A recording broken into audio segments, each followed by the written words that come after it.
C'est bon, j'ai l'impression que ça marche. Ça fonctionne. Ok, donc je vais simplement faire un tout petit mot d'introduction et puis Cécile présentera François Gonon qui intervient. Oui, tu disais, Cécile? Non, non, rien. Et donc, Cécile présentera François Gonon et Marie Pénavert. Et puis après, on commencera. Donc, merci beaucoup tous les deux d'être venus dans un contexte un peu compliqué parce que avec le contexte sanitaire, voilà, heureusement, on a les solutions en ligne. Donc, vous vous inscrivez dans un séminaire qui a commencé l'année dernière, en 2020, en décembre 2020, et qui s'intitule Critique et expertise en éducation. Quel lien, quel paradoxe. Voilà, on essaie de travailler la posture critique, qui est une posture qui est traditionnellement dans notre laboratoire. Nos travaux adoptent souvent cette posture critique sur des questions épistémologiques, mais pas que. Voilà. Et puis, la question de l'expertise, dans la mesure où la recherche en sciences sociales est de plus en plus appelée à adopter des postures d'expertise, hein, notamment la recherche subventionnée. Donc, on essaie de travailler cette question en la mettant en tension sur l'expertise et la critique. Et donc, merci beaucoup parce que je pense que votre intervention vient typiquement illustrer du point de vue des neurosciences et puis du point de vue de la question des TDAH, cette question. On a reçu des politistes, des sociologues, un collègue en santé publique, bien sûr en sciences de l'éducation, mais vous voyez, c'est aussi on est dans une démarche de dialogue des disciplines qui travaillent sur ce champ précis qu'est l'éducation. Donc, merci beaucoup de votre présence. Et Cécile, je laisse la parole à Cécile qui va vous présenter plus concrètement, on va dire. Merci beaucoup. Donc François Gonon, vous êtes professeur émérite et directeur de recherche émérite également au CNRS et vous exercez au sein de l'Institut des maladies neurodégénératives de l'Université de Bordeaux. Et vous nous avez conseillé la lecture de 2 articles, notamment pour le séminaire de ce soir, que je vais mentionner, même si je les ai envoyés à l'ensemble des membres du laboratoire, notamment donc celui publié en 2017 dans le Journal français de psychiatrie, intitulé La psychiatrie biologique, une bulle spéculative, le cas de l'hyperactivité TDAH, et un article en anglais coécrit avec Estelle Dumas-Mallet que vous avez intitulé Messaging in Biological Psychiatry, Misrepresentations, Their Causes and Potential Consequences, publié dans la Harvard Review of Psychiatry en 2020. Excusez mon accent. Et donc, vous intervenez ce soir sous le titre « Analyse du discours des neurosciences concernant le TDAH et la pédagogie », donc TDAH, trouble déficit de l'attention, avec ou sans hyperactivité, pour évoquer cette fois-ci le discours neuroscientifique à propos du TDAH. Et puis, vous nous présenterez dans un second temps, donc, les résultats d'une recherche en cours concernant le discours de la neuroéducation, à partir de textes produits par le Conseil scientifique de l'éducation nationale et à partir aussi d'articles de presse à propos de ce conseil. Et vous menez cette recherche avec Marie Pénavert, qui est avec nous dans la salle, qui est docteur en philosophie des sciences et post-doctorante donc à l'Institut des maladies neurodégénératives. Donc, je vous remercie encore chaleureusement d'être venus tous les deux, et puis je vais vous laisser la parole pour cet exposé. Oui, donc bonsoir à tous. Alors, qu'est-ce que je fais là-dedans? J'ai travaillé pendant 35 ans comme neurobiologiste dans un laboratoire de neurobiologie. Je faisais des expériences chez le rat et la souris. Et en 2006 ou 2007, j'ai été contacté par des psychologues qui m'ont dit « Dites donc, vous êtes un spécialiste mondial de la dopamine », ce qui était, j'étais un bon spécialiste de la dopamine, et on nous dit que l'hyperactivité, le trouble déficitaire de l'attention avec hyperactivité, c'est une maladie du cerveau qui est due à un déficit de dopamine. Est-ce que c'est vrai? Et je ne savais pas répondre. Parce que moi, je savais ce qu'il y avait comme des côtés dopamine dans le cerveau des rats et des souris, mais Les enfants, les adultes, je ne savais pas. Donc, j'ai commencé à lire toute la littérature dopamine et troubles TDAH. À l'époque, ça faisait quand même 1000 articles, pour m'apercevoir qu'il n'y avait absolument rien de fondé dans cette hypothèse qu'il y avait un déficit de dopamine chez ces personnes diagnostiquées hyperactives. Du coup, j'en ai fait un article de synthèse qui est paru dans une très bonne revue américaine. Et après quoi, je me suis dit, mais comment ça se fait que dans la presse grand public, on a toujours un discours, le TDAH a un déficit de dopamine qui est corrigé par la Ritaline. Et du coup, énervé par ce discours abusif, je me suis dit, mais comment il est possible? Qui sait comment il se construit? Qui est responsable? Et du coup, j'ai complètement changé mon champ de recherche, et surtout depuis que je suis à la retraite, depuis que donc je suis directeur de recherche émérite au CNRS, je m'intéresse qu'à l'aspect communication des sciences, mais dans le cadre de la psychiatrie, principalement pour le TDAH, et tout récemment en neuroéducation. Mais voyons d'abord le TDAH. Donc, si je peux avoir le diaporama, s'il vous plaît.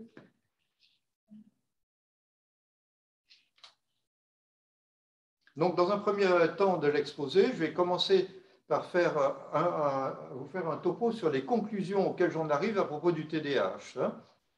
Alors, le discours neuroscientifique concernant le TDAH, c'est grosso modo deux types de questions. Évaluer les traitements, est-ce qu'ils sont efficaces ou non? Ça, c'est une recherche scientifique, mais ce n'est pas des neurosciences. Et d'autre part, la recherche des causes. Ça, c'est effectivement le domaine des neurosciences, c'est de dire, c'est un déficit de dopamine, vrai ou faux? Donc, je vais plutôt, bien sûr, aller travailler cette deuxième question. Mais bon, je voulais bien préciser que c'était deux choses différentes.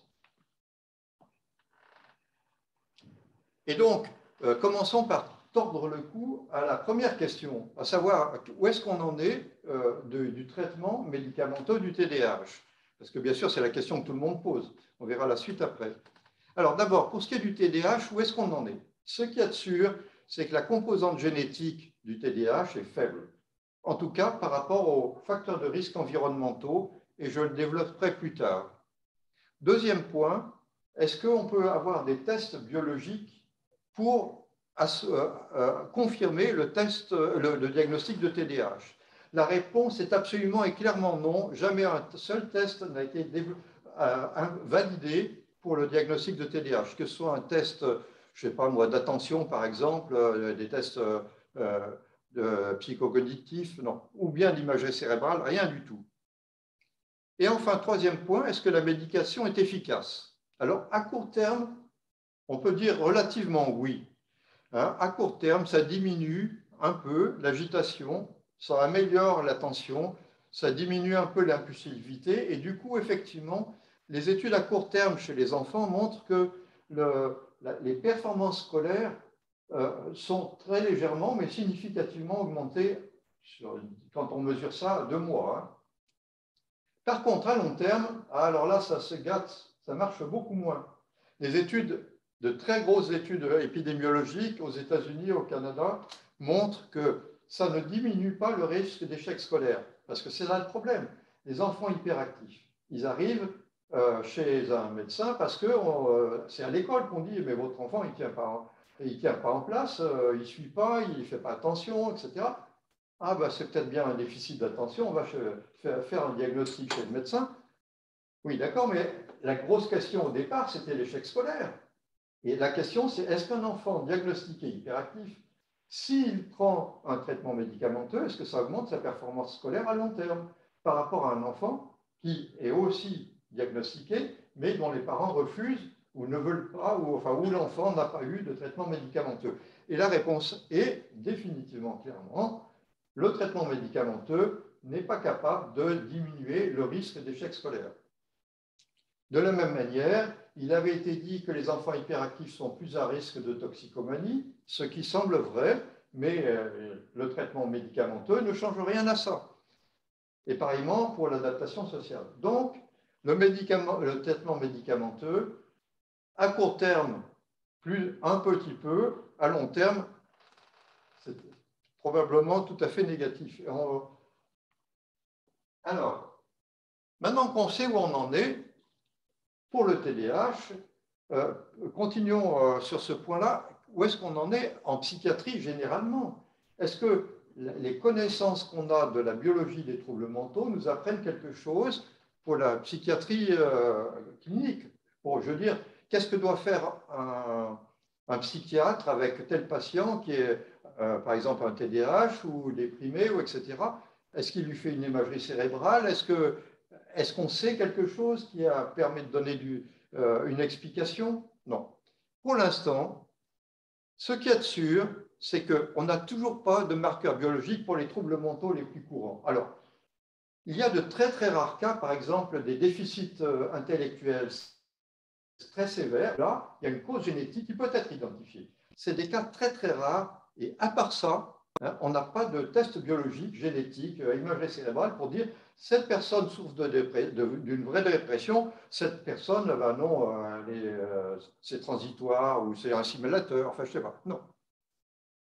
Du coup, puisque les diagnostics en psychiatrie ne sont que comportementaux, monsieur, madame, vous dites que vous êtes déprimé ou bien vous dites que vous êtes agité avec le TDAH, c'est l'observation du patient et c'est dire aussi qui permettent le diagnostic. Du coup, bien évidemment, les diagnostics ne sont pas fiables.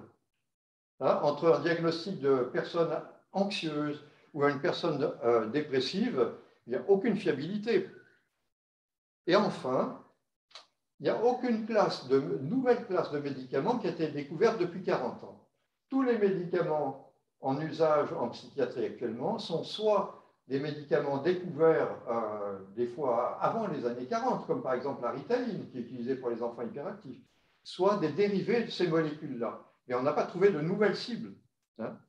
Et du coup, l'industrie pharmaceutique en a tiré les conclusions. Tous les grands laboratoires de par le monde ont fermé les uns après les autres leurs centres de recherche dédiés aux médicaments psychotropes.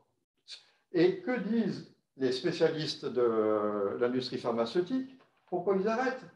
Tout simplement parce que ce n'est pas rentable. Les maladies psychiatriques sont tellement compliquées, leur biologie est tellement inconnue que ce n'est pas possible pour nous, inventeurs en pharmacie, de savoir sur quelle cible il faut qu'on fasse un médicament, sur quelle cible moléculaire.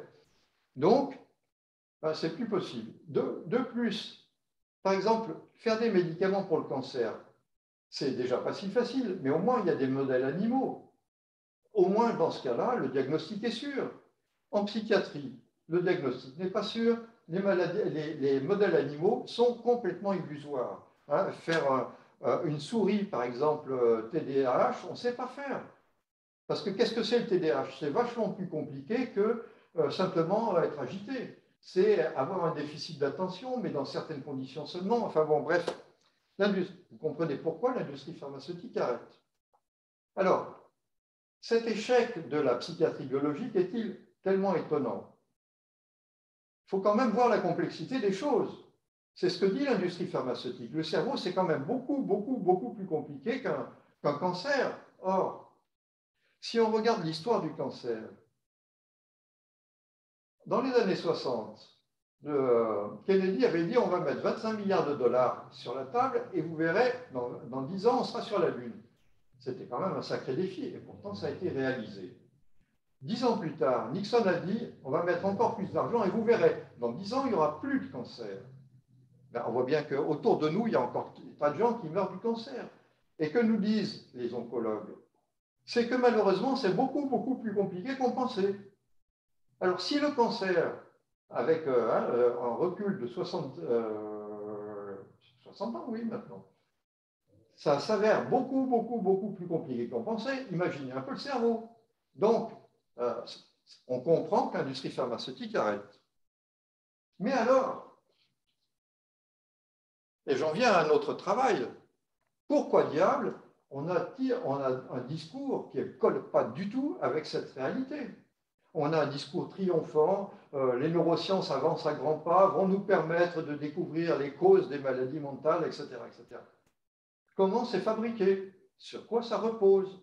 Toutes ces choses. Alors, la première chose, c'est que dans les articles, il y a des conclusions qui sont carrément en désaccord avec le contenu de l'article. Alors, voici un exemple. C'est un article paru dans une revue américaine en 2007 où les auteurs ont cherché à évaluer quelle est la conséquence pour des enfants hyperactifs de prendre ou de ne pas prendre de la Ritaline.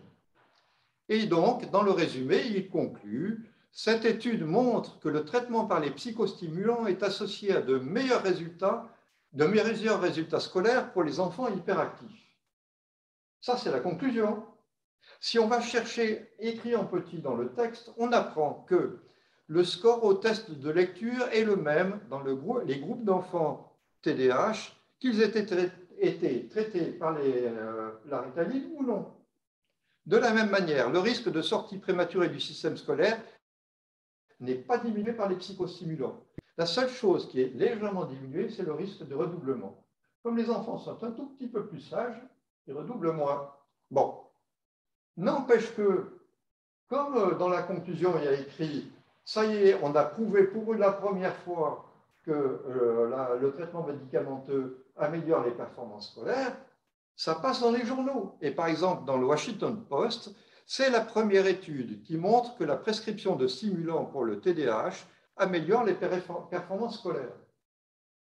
C'est la première étude d'ici, ils n'ont pas tort. Il y en a eu un paquet avant qui a toujours dit finalement ça n'améliore pas à long terme les performances scolaires. Ils disent le contraire, vous voyez sur quelle base, hein? Des bases qui sont complètement infondées. Bon, ça arrive. Ce n'est pas très fréquent, mais ça arrive. Un autre exemple de conclusion en désaccord avec ce qu'on savait à l'époque. Alors, c'est une étude qui a eu son importance parce que c'est la seule étude qui a jusqu'à présent été publiée pour essayer d'estimer la prévalence du TDAH chez les enfants en France. Autrement dit, le pourcentage d'enfants souffrant de TDAH. Alors, cette étude publiée en 2011, elle repose sur une enquête qui a été faite par téléphone, selon la méthode des sondages ordinaires, hein, en décembre 2008. Ils ont téléphoné à tout un tas de gens. Ils ont finalement obtenu ce qu'ils voulaient, c'est-à-dire après avoir contacté 10 000 personnes, ils en ont eu 2012 familles. Ils ont demandé: vos enfants, alors ils sont hyperactifs? Réponse: eh bien oui, ma foi. Alors, sur 1028 enfants, il y en a 36 qui ont été considérés comme ayant un symptôme du TDAH. Sur les 36, 13 étaient effectivement sous Ritaline. Et puis, en plus de ça, il y en a 23 qui n'ont plus les symptômes parce qu'ils sont sous médicaments. Au total, 23 plus 13, ça fait aussi 23 plus 13, 36. Non, pas 13 plus 23, oui. Ça fait 3,5% d'enfants qui sont, d'après cette étude, sous méthylphénidate. Hein, on ne peut pas sortir de ces chiffres. Oui, mais alors dans ce cas-là, demandons à la CNAM combien ils ont vendu de boîtes en 2008. Et la réponse de la CNAM, c'est qu'on a vendu 24 600 boîtes. Sachant qu'il faut 10 boîtes par an et par enfant, on en arrive à la conclusion que le pourcentage d'enfants entre 6 et 12 ans qui a reçu de la Ritaline, ce n'est pas 3,5, c'est 0,43, c'est-à-dire presque 10 fois moins. Or, quand ces gens écrivent, donc Le Sandreux, Econofal et Farwan écrivent, publient cet article, hein, les données de la CNAM, ils sont très facilement atteignables. Donc, clairement, la méthode pour calculer la prévalence du TDAH, elle est absolument fausse, puisque si on s'en place seulement côté enfant ayant de la Ritaline, la donnée est certaine avec la CNAM, eh ben, on n'a pas du tout le même chiffre. Donc ça, c'est le premier point. Des études. Allons bien. C'est bien par là, ça.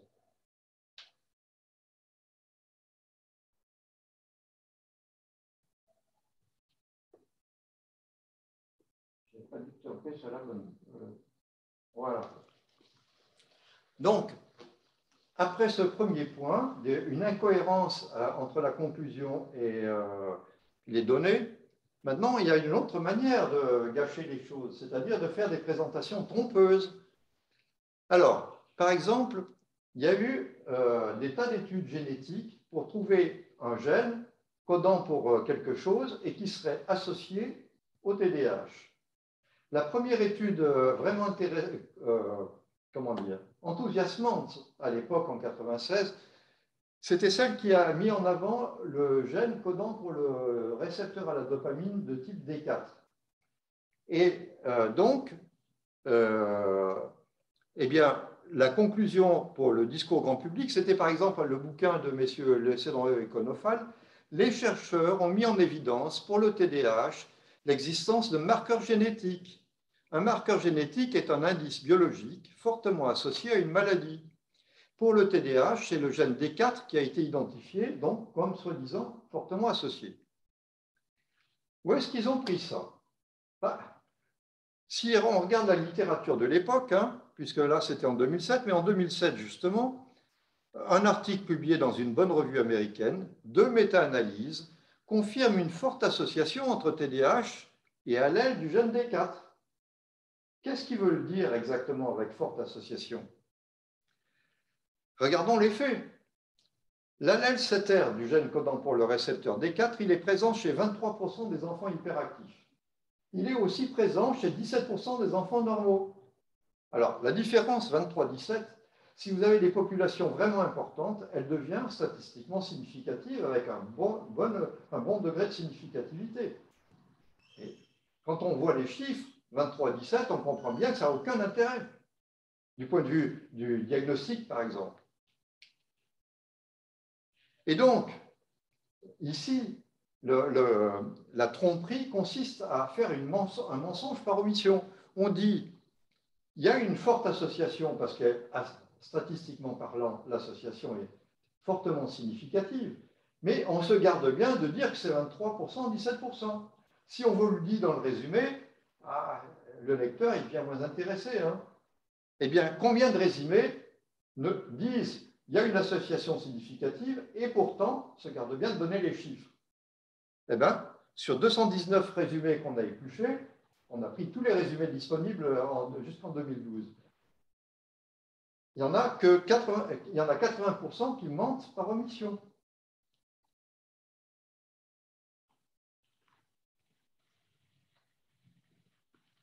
Ah, mais mince. Je sais quel bouton j'ai. Ça arrive à la fin.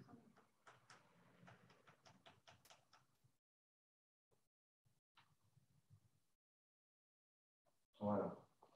Je crois qu'il ira après. Alors, maintenant, troisième point.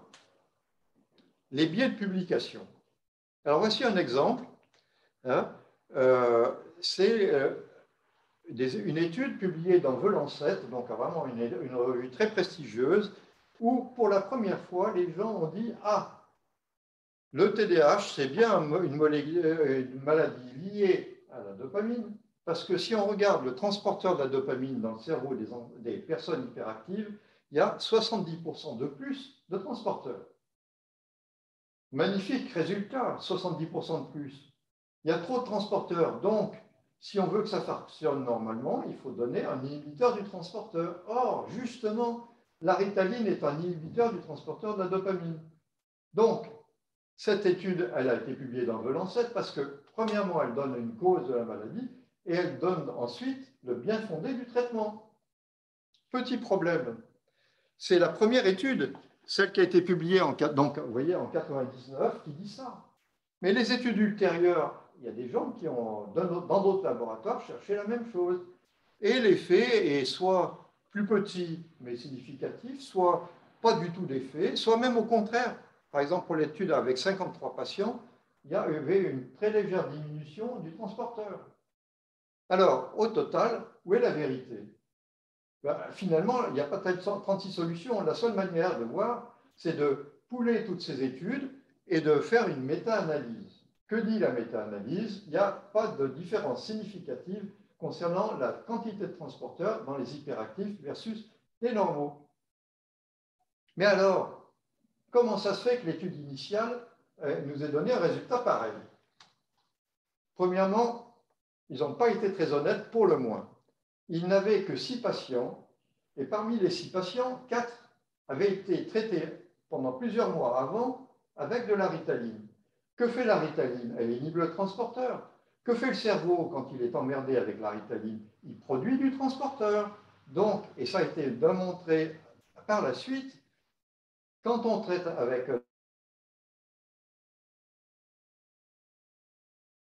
C'est ce qui explique, entre parenthèses, que le traitement marche bien à court terme et progressivement de moins en moins bien. Bon, mais enfin, à part ça, cette histoire d'évaluation, là, est-ce que c'est quelque chose de fréquent? Oh que oui!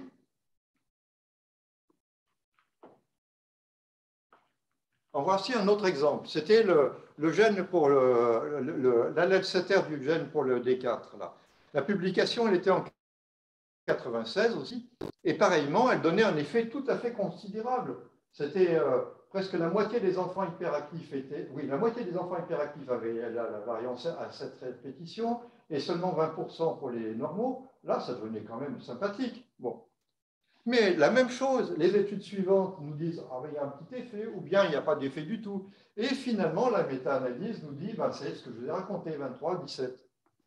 Ce genre d'évolution, une étude initiale nous donne un fort résultat et les études ultérieures nous donnent des effets plus petits ou nuls. Est-ce que c'est fréquent en biomédecine? Oh que oui! Avec ma collègue Estelle Dumas-Mallet, on a fait une énorme collation de données avec plus de 600 études initiales et la moitié des études initiales qu'on a regardées ont ce profil, c'est-à-dire que l'étude initiale donne un résultat beaucoup plus fort que les études ultérieures. Alors, est-ce que c'est choquant? D'abord, comment ça s'explique? Ça s'explique parce que, en fait, quand vous êtes dans un labo et que vous cherchez un effet, mais que vous ne le trouvez pas, en général, les gens ne se fatiguent pas à publier. Donc, quand on se fatigue à publier, c'est qu'il y a quelque chose. Par voie de conséquence, par principe, les études initiales ont beaucoup de chances de donner un résultat plus important que les études ultérieures. Et ça se vérifie de manière absolument massive dans tous les domaines du biomédical. Alors, par contre, dans certains domaines, c'est plus que une sur deux qui est d'évaluer l'étude initiale. Hein, par exemple, avec ma collègue, sur les 600 études initiales qu'on avait dans d'autres stocks, on en avait 46 qui concernaient une association génétique avec un trouble mental. Bon, ben, sur ces 46 études, seulement 3 ont été confirmées par les méta-analyses. Donc, ça vous donne un ordre de grandeur du problème. Alors, est-ce que c'est choquant du point de vue scientifique? Bah, vu comment fonctionne la science, il ne faut pas s'attendre à autre chose. Et, ma foi, la science avance comme ça. Vous avez des études préliminaires incertaines, mais enthousiasmantes, et avec le temps, avec les études ultérieures, on arrive à savoir ce qui est sûr et ce qui est moins. La science avance comme ça. Le problème est médiatique, c'est ce qu'on a montré avec ma collègue. Parce que les études initiales, parce qu'elles sont excitantes, intéressantes, avec un beau résultat et tout, elles ont plus de chances d'être publiées dans des revues prestigieuses. Comme elles sont publiées dans des revues prestigieuses, du coup, les journalistes reçoivent comment ça s'appelle, des communiqués de presse, et du coup, eh ben, ils s'en font l'écho dans la presse. Les études ultérieures, parce que ce n'est pas nouveau, parce que c'est moins intéressant. C'est publié en général dans des revues à comité de lecture très sérieuses, mais pas aussi prestigieuses. Les journalistes ne les voient pas. Et puis, d'autre part, Estelle avait fait une étude auprès de journalistes scientifiques, les journalistes lui ont dit, mais vous savez, de toute façon, publier qu'une étude qui avait été mise en avant et dévaluée, et même complètement invalidée, ça ne va pas enthousiasmer notre comité de direction, notre éditeur. Donc, de manière très systématique, on peut dire, avec l'énorme collation de données qu'on a fait avec Estelle, c'est que les médias privilégient les études biomédicales initiales systématiquement et n'informent quasiment jamais le public lorsqu'elles sont dévaluées. Donc, à partir de là, on commence à comprendre pourquoi des hypothèses faibles continuent dans les médias. Et maintenant, quatrième type de problème, exagération. Alors, en génétique, ça peut donner ce genre de choses.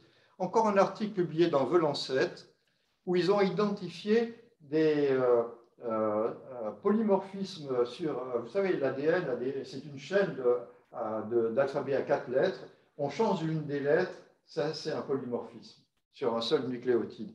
Donc, ils ont cherché des polymorphismes de ce genre chez 5 types de troubles mentaux, dont le TDAH. Et avec ça, leur conclusion, la dernière phrase de leur résumé, ces résultats ouvrent la voie à une nosologie fondée sur les causes des maladies mentales. Autrement dit, ils estiment comme ça qu'on va pouvoir mieux préciser, ça c'est TDAH, ça c'est dépression, etc., avec des tests génétiques. Et du coup, dans les médias, par exemple Le Point, hein, en 2013, les chercheurs espèrent que les résultats de l'étude permettront un meilleur diagnostic des maladies psychiatriques. Bon, mais quelle est la réalité des données?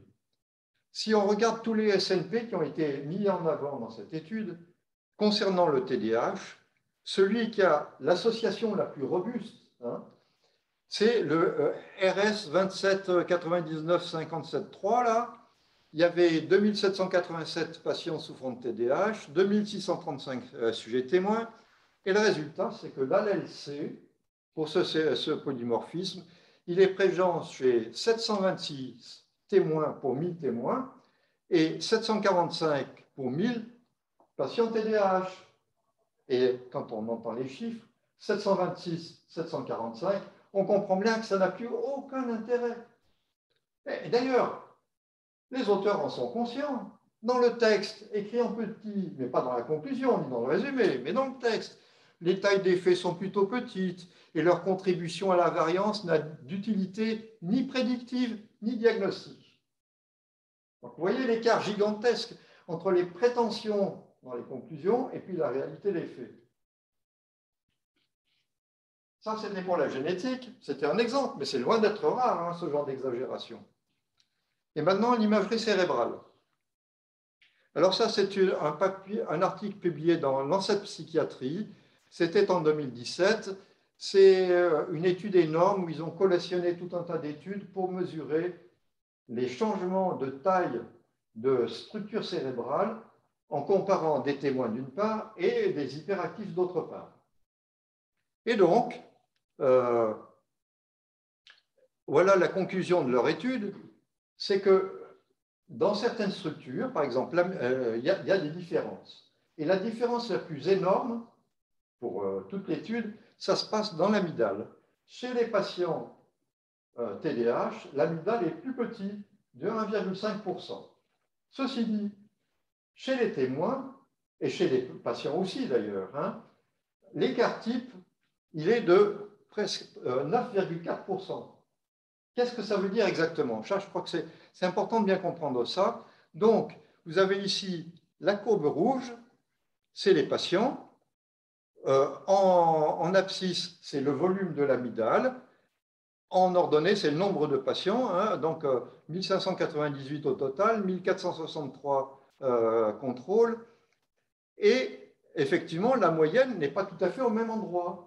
La moyenne, la différence, c'est 24 mm3. Ceci dit, si on regarde l'abscisse, j'ai mis en rouge 1400 et 1700 mm3. Ça correspond à l'écart à 2 fois l'écart type. Autrement dit, 64% des enfants témoins, ou voilà, ça ne change pas grand-chose, les patients, ils sont à l'intérieur de cette fourchette. Autrement dit, vous avez des enfants normaux qui ont franchement une amygdale plus petite que la moyenne des TDAH et vice-versa. Il y a un bon paquet d'enfants TDAH qui ont une amygdale plus grosse que la moyenne des témoins. Vous voyez le chevauchement. Hein. Bon, n'empêche que avec des populations aussi énormes, statistiquement parlant, la différence en moyenne est extrêmement robuste. Donc, on voit encore une fois un cas où statistiquement, ça a l'air robuste, mais en pratique, c'est complètement nul. Ça ne permet pas, par exemple, de faire l'imagerie cérébrale pour savoir si c'est un patient ou un témoin. Et de loin, hein, on en est, hein, ça ne risque pas avec des chiffres pareils.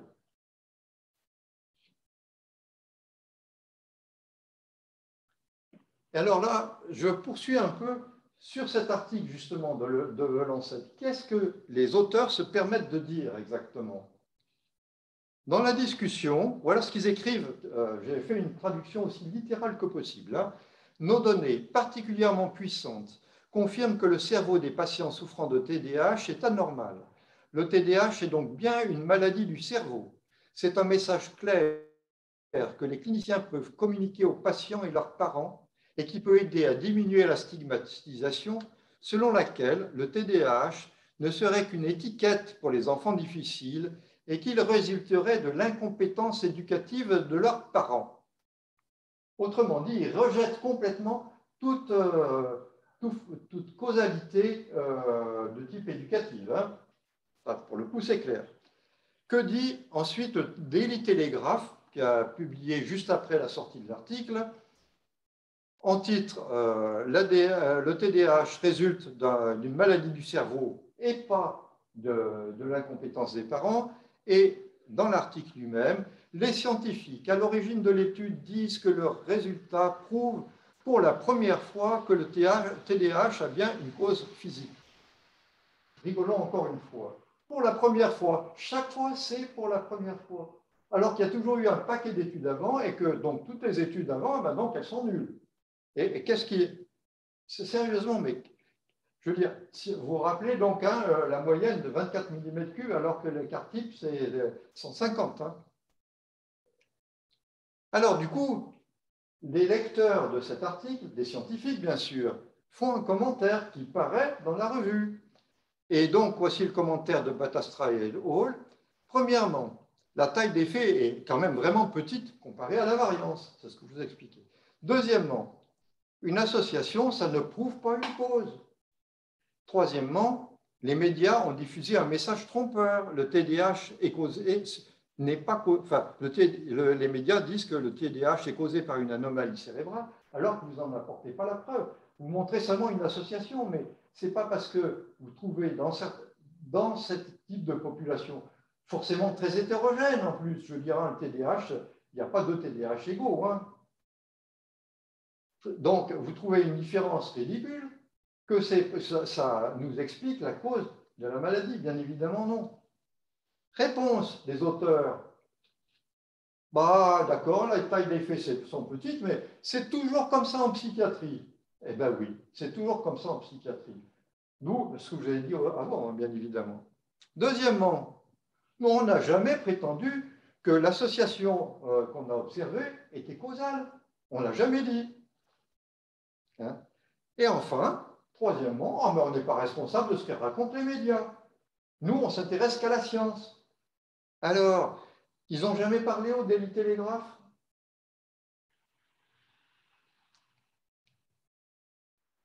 Donc, ça, c'est les exagérations et ce qui arrive dans la presse.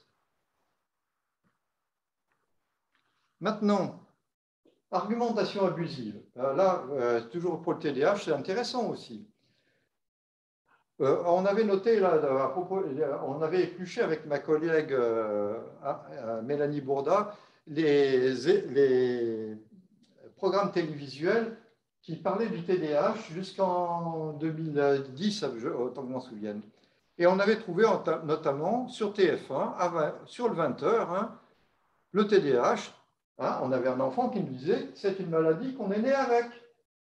Autrement dit, c'est génétique.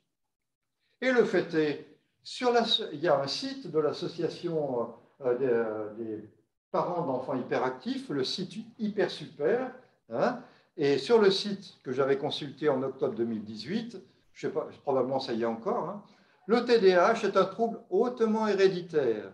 De nombreuses études ont indiqué que l'héritabilité du TDAH est similaire à celle de la taille. Et le fait est, hein, il y a eu une bonne douzaine d'études pour mesurer l'héritabilité du TDAH.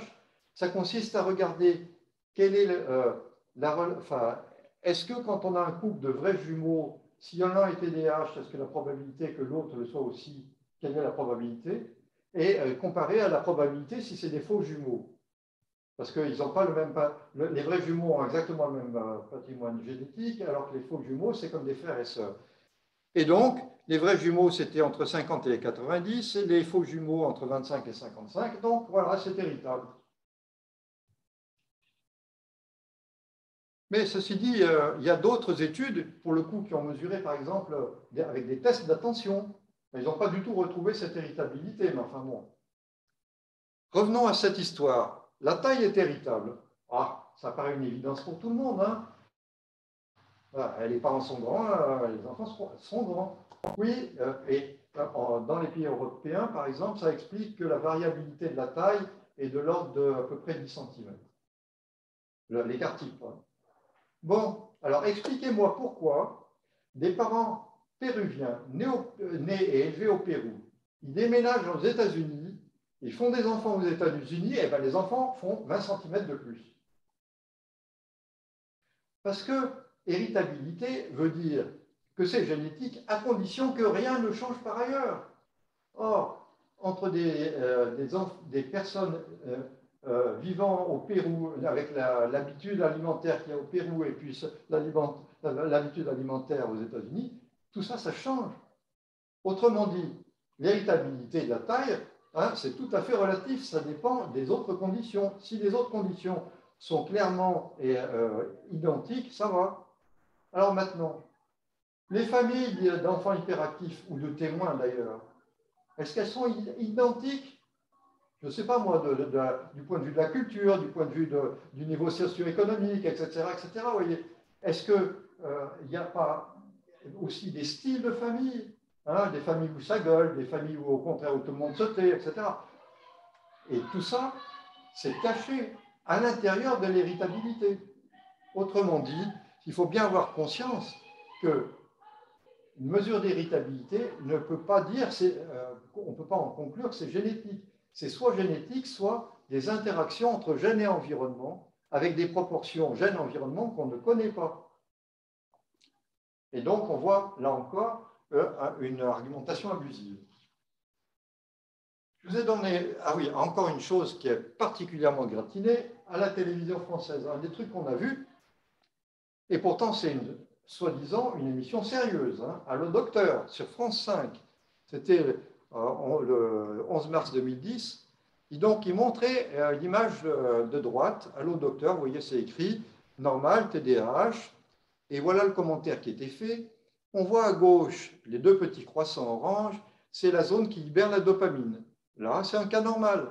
Et puis, vous voyez à droite ce cas de TDAH. Il y a un peu moins de dopamine sécrétée. Du coup, la transmission de l'influx ne peut pas se faire correctement. Et deux phrases plus loin, les médicaments qu'on utilise activent la sécrétion de neurotransmetteurs comme la dopamine. Alors, pour cette dernière phrase, ce n'est pas tout à fait faux. Effectivement, la ritaline, comme vous bloquez le transporteur, il y a plus de dopamine dans la fente synaptique et donc ça augmente la transmission. D'accord? Mais moi, quand j'ai vu ça, je me suis dit, mais bon sang de bonsoir, où est-ce qu'ils sont allés chercher ça? Parce que moi, qui connaissais quand même bien la dopamine, je savais qu'il n'y avait pas de moyen en imagerie cérébrale de mesurer directement la dopamine. Alors, qu'est-ce qui a été mesuré dans cette image? Et en cherchant un peu, j'ai fini par trouver. C'est une étude publiée dans une très bonne revue, Neuroimaging, en 2007. Et alors, de quoi il s'agit? Vous voyez que c'est exactement la même image, hein, qui a été recopiée, vous voyez, en bas, les paires en bas, les paires en haut. Bon. En bas, eh bien, on apprend que, en fait, ce n'est pas la dopamine, mais un marquage à la cocaïne tricier. Pourquoi la cocaïne? Parce qu'elle se lie sur le transporteur. Donc, ça marque le transporteur. Autrement dit, dans l'image, on voit que chez le contrôle, il y a plus de transporteurs que chez l'hyperactif. Autrement dit, on pourrait conclure de ça que l'hyperactif, il manque de transporteurs. S'il manque de transporteurs, il ne faut surtout pas lui donner de psychostimulant. Bon. Ceci dit, l'étude de Volkoff en 2007, elle dit, on a regardé 20 patients TDAH, on a regardé 25 témoins, et en moyenne, il n'y a pas de différence. Donc, vous voyez à quel point, hein, et je ne sais pas comment c'est arrivé à l'autre docteur avec ce commentaire, à quel point on peut tricher.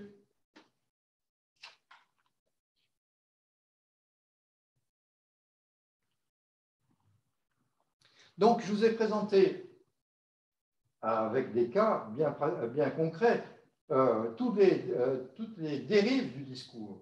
Alors, ceci dit, l'ensemble de notre travail avec ces dernières années, surtout avec Estelle Dumas, ça a été de quantifier ça. Je vous ai donné des exemples, mais les exagérations, les tromperies par omission, les conclusions abusives, tout ça, ce n'est pas un cas de temps en temps. Hein. Suivant les problèmes, ça peut être 20%, 70%, enfin bon. Une fois qu'on sait que le discours a des distorsions, on peut se poser la question des conséquences. Alors voyons ça. Les conséquences, c'est que s'il y a un discours, on connaît de mieux en mieux la biologie du cerveau et donc on connaît de mieux en mieux les causes biologiques des troubles mentaux, qu'est-ce que ça fait dans la population? Il y a des sociologues américains qui ont étudié la question, qui se sont dit, voyons voir, enquêtons. Et en 2006, ils sont aperçus que 71% adhéraient à la conclusion que la schizophrénie, la dépression, c'était des maladies du cerveau, principalement d'origine génétique. Ça, c'était en 2006, alors qu'en 1996, ils n'étaient que 61%. Autrement dit, la croyance que c'est des maladies du cerveau, elle a augmenté. Et il y a des études un peu plus récentes qui ont confirmé ça, notamment en Allemagne. Il y a donc une tendance à, effectivement, que ce discours a de l'effet sur ce que pensent les gens. Et quelle est la conséquence? Si vous croyez que c'est des maladies du cerveau, eh bien la conséquence, c'est que, contrairement à ce que espéraient les psychiatres, ça ne diminue pas, ça augmente la stigmatisation. Les gens qui croient que c'est des maladies du cerveau, ils disent bah, la personne, elle ne va pas s'améliorer. Hein. Si elle est déprimée, vous savez, elle est déprimée à vie hein, maintenant. Hein, c'est génétique, etc. Autrement dit, hein, ils sont pessimistes. Plus ils croient que c'est biologique, plus ils sont pessimistes et rejetants vis-à-vis des personnes souffrant de troubles mentaux. Et pour les patients, est-ce que c'est une bonne affaire? Eh bien, pas tant que ça non plus. Hein. Premièrement, les soignants qui sont vraiment convaincus, qui ne pensent que biologique, ils sont moins empathiques vis-à-vis des patients. Donc, et deuxièmement, les patients qui sont convaincus que leur problème, c'est des déséquilibres chimiques de la cervelle, des problèmes du cerveau, etc., ils s'en remettent aux médicaments de manière passive, ils ne s'interrogent pas sur leur histoire de vie, d'où ils viennent, qu'est-ce qu'ils veulent exactement. Et bref, eh bien, ils ont tendance à guérir moins de leurs problèmes de maladie mentale. Par contre, bien évidemment, hein, ce discours biologisant, il est mis en avant par l'industrie pharmaceutique, mais ça, on peut le comprendre facilement. Et pourtant, ce serait drôlement intéressant de regarder quels sont les risques environnementaux, notamment pour le TDAH. Parce que ces risques environnementaux, ils ont été étudiés. Il y a des études, notamment américaines, absolument massives, pour dire, là, il y a un risque robuste. Alors, premier risque robuste, naissance prématurée. Les enfants nés prématurés ont des problèmes de tous ordres, éventuellement physiques d'ailleurs, hein, mais aussi mentaux, et notamment de TDAH. La seule bonne question qui vaille, c'est combien il y en a. Or, actuellement en France, on a, avec la définition internationale de la prématurité, 6% d'enfants prématurés. Aux États-Unis, c'est 13%. N'oublions pas qu'aux États-Unis, il n'y a pas de congé maternité, le suivi des femmes enceintes est beaucoup moins bon qu'en France. Enfin, il y a tout un tas de raisons qui font qu'effectivement, on passe de 6 à 13. Dans les pays européens, on est autour de 6. Hein. Ensuite, bien sûr, tabagie ou alcoolisme de la mère pendant la grossesse, enfin alcoolisme sévère hein, quand même. Mais là, bon, on peut bien le comprendre. Hein. Exposition excessive aux écrans. entre 1 et 3 ans. Là aussi, c'est un effet massif, et pourtant, on en entend bien parler. Enfants sévèrement maltraités, on s'en doute, faible niveau économique et d'éducation des parents, mère dépressive pendant l'enfance, mère adolescente. Ces pauvres mères adolescentes, elles cumulent tous les handicaps. Elles n'ont pas fait d'études, elles ont des revenus insuffisants, pas de soutien, mauvais suivi médical. La seule bonne question, c'est combien il y en a? Les données n'ont guère changé. Elles sont déjà un peu anciennes, c'est de 2007, mais bon. En France, 10 naissances pour 1000, c'est des enfants nés de mères adolescentes. Aux États-Unis, 42. Aux États-Unis, 10% des enfants sont nés de mères adolescentes. Ce n'est pas une fatalité, ça, hein, ce n'est pas génétique, ça. Donc, enfin, être né, toujours pour le diagnostic de TDAH, ça c'est vrai dans des tas de pays, et y compris en France avec une étude qu'on vient de sortir. Être né en décembre plutôt qu'en janvier. On voit bien ici le poids du système éducatif, en l'occurrence. Donc on voit bien qu'il y a des facteurs de risque pour le TDAH, et tous, des politiques sociales adaptées peuvent améliorer les choses.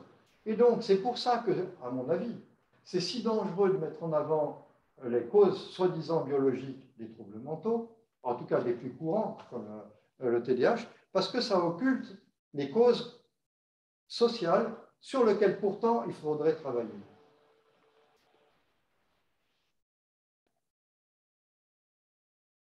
Juste avant de finir, encore une petite réflexion. Pourquoi diable la psychiatrie biologique a-t-elle, on peut le dire, pour l'instant, échoué à aider la psychiatrie clinique, autrement dit, produire par exemple des tests biologiques de diagnostic, hein? Pourquoi? Comme je vous ai dit, et je vous ai montré des exemples, les effets, si on prend une population de personnes souffrant d'un trouble mental et une population de témoins, les effets sont toujours petits. Par rapport à la variabilité, j'entends. Mais ça veut dire qu'en fait, la variabilité est très importante, hein, entre les gènes, la variabilité de la taille du cerveau, de telle structure du cerveau, etc. Hors pathologie, chez les témoins, la variabilité biologique au sein d'une espèce, elle est considérable. Il faut comprendre pourquoi.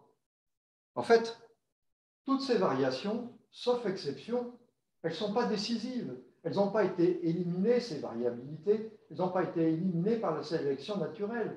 Parce que certaines de ces variabilités, par exemple tel gène, il peut être favorable dans certaines conditions, défavorable dans d'autres conditions. Et du coup, ça se comprend que finalement, pour la survie de l'espèce, c'est très intéressant d'avoir une grosse variabilité, parce que quand les conditions environnementales changent, l'espèce s'adapte comme ça, hein. Et du coup, vouloir imaginer un cerveau comme un ordinateur, toujours ficelé exactement la même chose, c'est complètement stupide. Et du coup, s'il y a une forte variabilité, ça veut dire que pour trouver une différence entre les témoins et les patients, il faut trouver d'énormes différences en moyenne.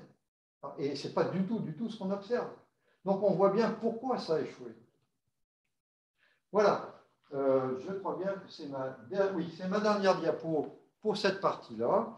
Donc, je voudrais quand même remercier toutes les personnes qui ont travaillé avec moi depuis une quinzaine d'années, hein, aussi bien au laboratoire, donc l'Institut des maladies neurodégénératives, que dans divers centres à l'Université de Bordeaux, qu'aux États-Unis, en Angleterre ou en Allemagne.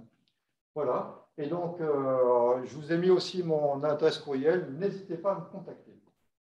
Alors maintenant, je propose qu'on fasse une discussion sur cette partie-là avant de passer à l'autre partie sur la neuroéducation.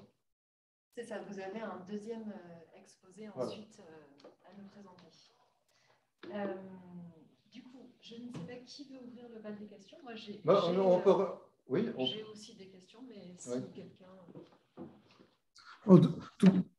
En tout cas, on peut commencer par vous remercier parce que c'est absolument génial. Et puis, ça, par rapport à nos études qui sont sur un autre volet, le volet des conséquences, notamment des diagnostics dans le milieu scolaire, etc., il y a vraiment des ponts très importants. Et, euh, et donc, merci pour cette première partie qui est très, très éclairante. Julie avait commencé à lever la main. Oui, merci beaucoup pour votre intervention. J'espère que vous m'entendez bien. Ça va? On m'entend ou pas? Oui, c'est bon, on t'entend bien. Okay. Je trouvais, il y a eu des ponts avec notamment un sociologue de la famille qu'on avait vu qui nous avait parlé, Jean-Hugues Deschaulles, de la fascination du tout génétique. Donc, votre conclusion sur la façon dont ça occupe des causes sociales. Et aussi, on peut faire l'hypothèse que ça fait faire des économies sur de l'éducatif. On peut penser à tous les programmes de vie affective et sexuelle qui sont réduits. Et du coup, ces coûts-là, ils se répercutent sur les individus. Donc, c'est agréable de l'entendre dans d'autres espaces et dans d'autres disciplines. Et je pense aussi pour nos étudiants de voir comment est-ce que tous les chiffres peuvent être travaillés, retravaillés pour dire ce qu'on veut en faire dire.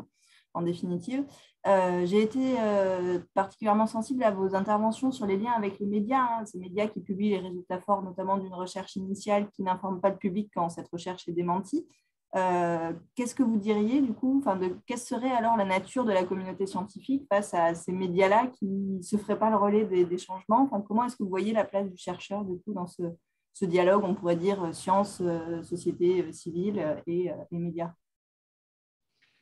Premièrement, les scientifiques eux-mêmes ne sont pas toujours conscients du fait que les études initiales sont souvent dévaluées. Dans leur domaine, ils suivent la littérature et donc là, ils savent dans leur domaine très précis où ils en sont.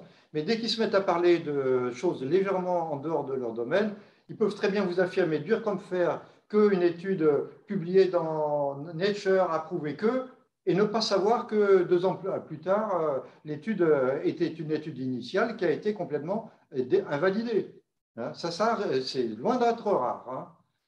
Et puis, comme je vous ai expliqué, on a interviewé des journalistes scientifiques, et là, quand on leur dit mais comment vous expliquez qu'il y a beaucoup d'études qui ne sont pas reproductibles? Toujours, ils pensent fraude. Ils disent « Ah, mais c'est parce que les gens ont fraudé ». Non, la fraude est extrêmement rare. Par contre, la dévaluation des études initiales, c'est extrêmement fréquent. Et la plupart des journalistes ne savent pas que la science est incertaine par nature. Je pense que même dans le public éclairé, ce n'est pas une notion du tout qui est dans l'esprit. À savoir qu'au début, sur une nouvelle question, à tous les coups, la recherche va se tromper. Et c'est normal. Et si on veut que la recherche ne se trompe pas, il suffit d'arrêter de faire de la recherche. Alors, est-ce qu'on peut améliorer les choses? Moi, ce que j'aurais aimé faire, c'est essayer au moins de contacter les écoles de journalisme et de faire ne serait-ce que des conférences telles que je vous l'ai fait là, de manière à éclairer un peu les journalistes sur la réalité de la science en train de se faire. Eh bien, je ne suis pas arrivé. À Bordeaux, il y a une école de journalisme, je les ai contactés, je les ai rencontrés. Eh bien non. Autre question? Oui, moi j'aimerais intervenir aussi, excusez-moi parce que je prends un peu la parole, mais je voulais avoir votre avis sur, moi je travaille pas mal avec les conceptions foucaldiennes, on va dire, de discours, pouvoir, etc., et la question des intérêts. Et notamment, on voit bien, donc moi j'ai travaillé plutôt on voit bien sur le milieu scolaire, on voit bien comment le milieu scolaire a des intérêts, on va dire, au diagnostic TDAH. On le voit aussi du côté des parents, etc. Donc, d'une certaine façon, le TDAH entre dans un nexus là, avec médiatique, mais aussi scolaire, etc., qui permet de rendre cette maladie, on va dire, crédible sur les questions que vous soulevez de naturalisation, on va dire, du trouble. Voilà. On le voit dans le TDAH, on le voit dans la dyslexie, on le voit dans la dyscalculie, avec aussi des prévalences qui sont extrêmement différentes entre les pays ou entre les régions. Ma collègue, là, on travaille avec le Québec sur ces questions et on voit des différences majeures. Est-ce que c'est une bonne voie de continuer à chercher à repérer ces intérêts-là ou je me demande si ce n'est pas voué à l'échec, parce que j'ai l'impression comment dire, c'est tellement fort le fait que tout le monde a envie de croire à la naturalisation du trouble. Tout le monde a envie de mettre de côté la question clinique, hein, c'est-à-dire d'aller voir du côté… Oui, mais je vous comprends, oui. Voilà. Non, moi, c'est peut-être un peu prétentieux de ma part, mais depuis que j'ai contesté l'hypothèse comme quoi l'hyperactivité, c'est un déficit de dopamine, c'est quelque chose qui, quand même, progressivement a complètement disparu des médias. Hein. Et avec mon collègue Sébastien Ponou, on avait épluché les articles de la presse grand public qui parlent du TDAH et on les a regardés sur une vingtaine d'années à peu près.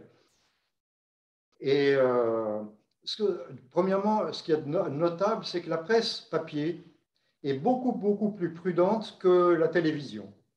La télévision, en somme, il raconte, enfin du moins dans la période qu'on a regardée jusqu'en 2010, raconte toujours la même chose, comme si c'était définitivement établi alors que ce n'est pas, alors que la presse papier est beaucoup plus prudente et, pour ce qui est du TDAH, de plus en plus prudente on a regardé jusqu'en 2018. Hein. Dans les 4 dernières années, vraiment, l'affirmation que c'est une maladie neurologique, elle devient extrêmement rare.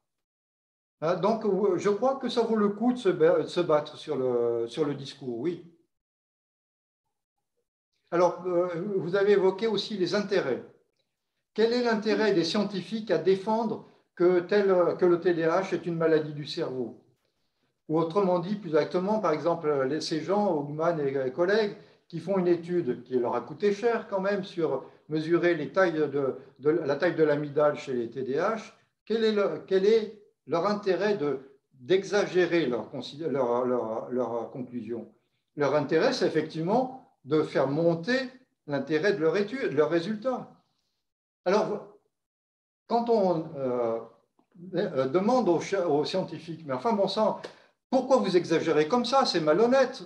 Il dit, oui, c'est vrai, on sait bien qu'on exagère, mais si on n'exagère pas, on n'a pas le financement pour notre recherche. Et le fait est, en concret, c'est pas complètement faux. Hein.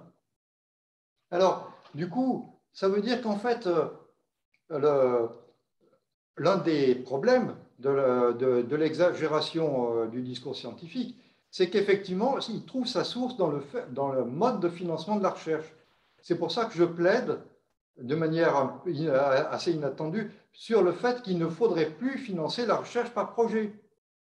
Parce que si vous financez la recherche par projet, vous promettez que vous allez trouver ceci et cela, et si au bout de 4 ans, vous ne trouvez pas, vous êtes bien embêté. Donc, ça vous oblige à mettre en avant des résultats avec des différences ridicules, de prétendre que c'est statistiquement significatif, vrai ou faux, hein, et du coup de dire redonnez-moi de l'argent pour 4 ans. Vous voyez, ça oblige à l'exagération, le financement sur projet. Et ça, ce n'est pas seulement moi qui le dis. Hein. Il y a des équipes américaines qui pointent ce problème-là. Mais bon, pour l'instant, les politiques sont tellement convaincus qu'il faut financer sur projet que ça, pour l'instant, je crois que ce n'est pas commode à se faire entendre, mais il faudrait aller là. Merci Bernard. Une question? Oui, Bernard. Oui, j'avais une question que tu as posée en partie sur la question de l'intérêt.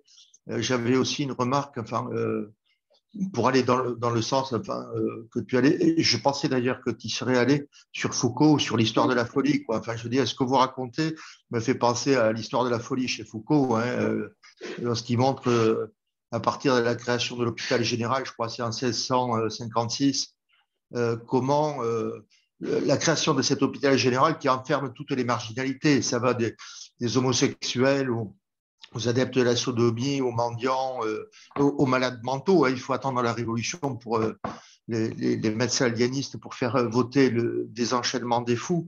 Mais après ça, ça me fait penser également, toute la première partie de votre conférence m'a fait penser à cette imposture de Cyril Burke. Vous vous en souvenez, qui avait inventé des jumeaux monozygotes élevés dans des milieux différents pour prouver que l'intelligence… Oui, mais ça, c'est ce qu'on appelle de la fraude. C'est la fraude Oui. caractérisée. Oui, mais la fraude vous avez caractérisée, quand comme même vous le disiez, épinglé quand même un certain nombre de chercheurs qui, par les distorsions non, entre les résultats… c'est justement ça qui est dangereux. Ils sont toujours à la limite du discours abusif, mais vous ne trouverez pas de fraude. L'invention complète de patients qui n'existent pas, c'est rarissime. Oui, mais sur les 3%, de 17 à 23%, c'est quand même une fraude. C'est quand même un tour de passe-passe. Non. Si vous dites fraude, ils ne vont pas vous entendre, les collègues scientifiques. Hein, parce que c'est bien un fait qu'il y a 23% des enfants hyperactifs qui ont la variante à cette répétition et 17%. Enfin, Ouais. Vous les avez bien épinglés quand même. Oui, je les épingle sur ce qu'ils disent, pas sur les faits. Ah oui, d'accord. Oui, mais ça, c'est autre chose. Bon, bref. Alors, vous l'avez dit, l'intérêt, finalement, l'intérêt, il est politique.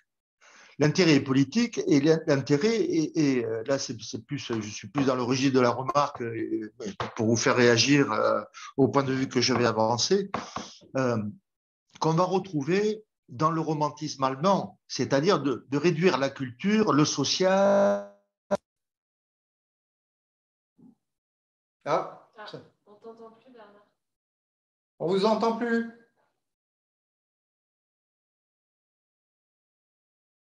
On vous entend plus. Ah, tu n'es pas connecté à l'audio. Vous m'entendez? Oui, Ouais, mais… ça y est, c'est revenu, je crois, non? Oui. Ouais. Donc, j'étais en train de parler de romantisme allemand. Donc, oui, on pourrait peut-être revenir un peu à l'époque plus contemporaine. Oui, mais enfin, je pense que l'enjeu politique est extrêmement important parce que c'est… Alors, écoutez, je vais vous couper là-dessus parce Ouais. que dans l'intervention suivante, je parle de politique et donc vous allez… on pourra revenir sur votre question si vous voulez bien. Oh, ce n'était pas une question, c'était juste pour montrer Non, mais vraiment, qu'on arrive sur des états qui peuvent être… je vais alimenter votre point de vue. Bon, Est-ce c'est qu'il y a des parfait. questions concrètes, s'il vous plaît, avant que je passe à la suite? Oui, je vous en prie. Oui. Moi, j'avais pas vraiment une question, mais un élément de réflexion qui est en lien avec ce que vous disiez, Christophe Roinet et Bernard Sarrazy. Le problème, c'est que ce n'est pas seulement une question de naturalisation, c'est vraiment un problème on tend vers une essentialisation, une neuro-essentialisation. C'est-à-dire qu'on considère que les individus, les enfants sont d'essence cérébrale. Et c'est précisément ça qui introduit le biais des responsabilisants dont vous parlez, François. L'idée que finalement, ce n'est pas moi, c'est mon cerveau. Ce n'est pas les inégalités sociales, socio-économiques face à l'éducation qui posent problème. C'est un problème naturel, biologique, neurobiologique qu'on serait capable de traiter par la généralisation d'une médication.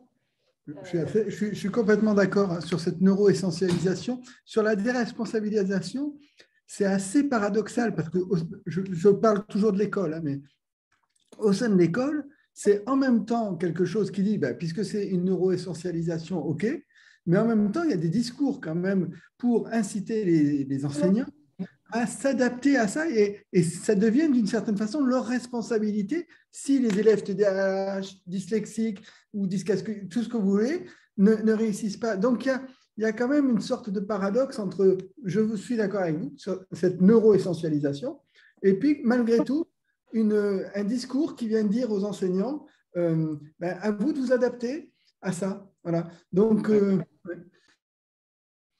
bon. À moins qu'il y ait des questions très concrètes, ponctuelles, est-ce qu'on peut passer à la suite? Oui. Oui.